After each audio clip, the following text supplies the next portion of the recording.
Des salles pleines, des tournées aux 4 coins du Québec,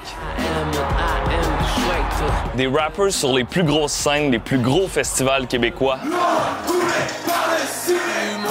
des centaines de milliers, voire des millions d'écoutes sur YouTube. Le rap québécois s'est jamais aussi bien porté. Mais il y a moins de 10 ans, le rap keb, c'était loin d'être tendance. Aujourd'hui, on décortique comment est-ce que le rap est devenu LA musique de la jeunesse au Québec.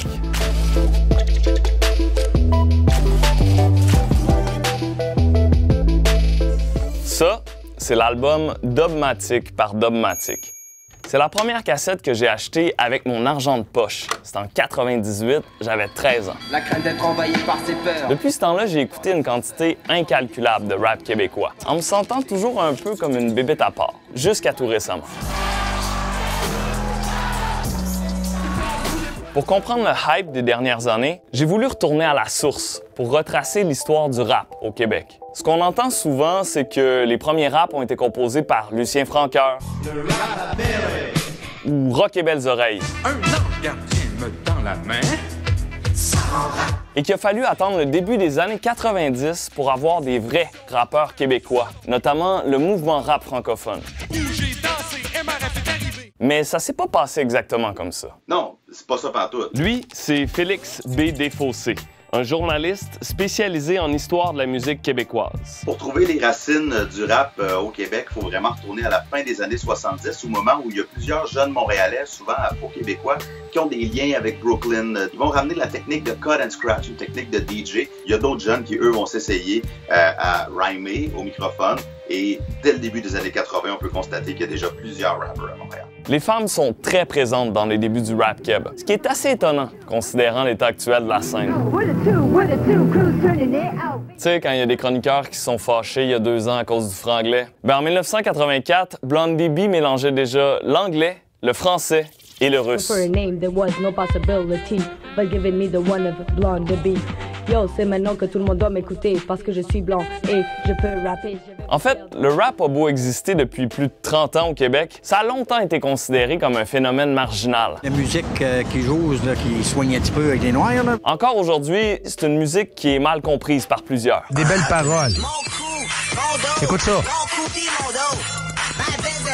On dirait que c'est du passe-partout sur l'acide. Même l'industrie de la musique a eu de la difficulté à intégrer adéquatement le rap. En 1997, c'est l'année Dubmatique. 125 000 copies vendues de l'album La Force de comprendre. Un record du rap keb. Nous aimerions remercier le Dieu Tout-Puissant grâce auquel tout ceci a été possible. C'était logique que l'album gagne un prix à la disque. Mais le Félix de l'album rock alternatif de l'année...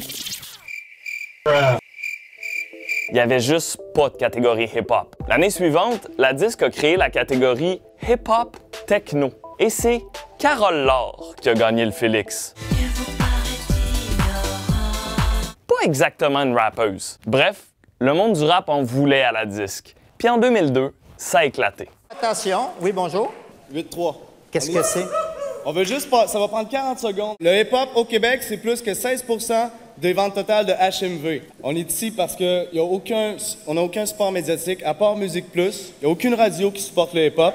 Bravo. Merci, bonsoir, bon gala tout le monde! À ce moment-là, on était en plein dans le premier âge d'or du rap keb. On venait juste de vivre les succès de Dubmatique, Peut-être est-ce un adieu, mais je le prends comme un au revoir. Sans pression, Les mecs toutes moites de sueur de l'agonie. Ils vont crever, T'essaies de prendre les mêmes techniques que pour t'édicter. Rain Man, Mosaïen.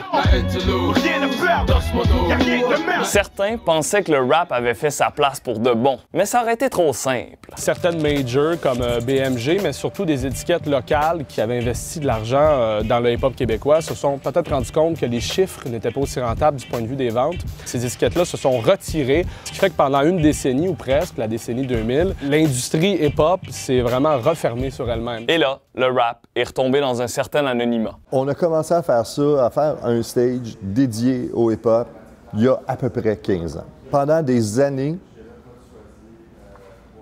je te dirais presque dans l'indifférence générale. En se refermant sur lui-même pendant la décennie 2000, le rap s'est créé ses propres concours musicaux, son propre gala, ses propres magazines, ses propres studios d'enregistrement, ses propres compagnies de disques. Et toute cette structure parallèle-là est essentielle dans le succès du rap aujourd'hui.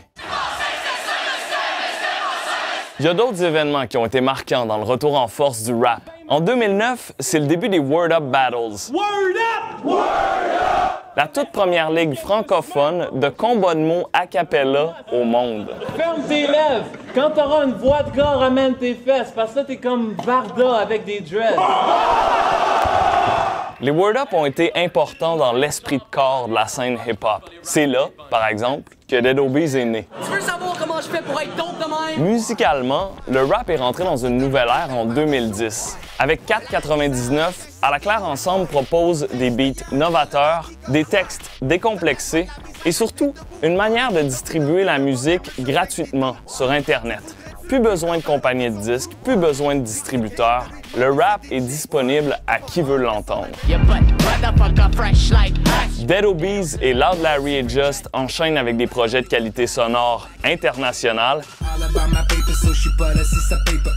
Et le rap continue de s'étendre à l'extérieur du cercle des initiés. Il nous parle d'amour suprême. Voici le rappeur québécois Corias.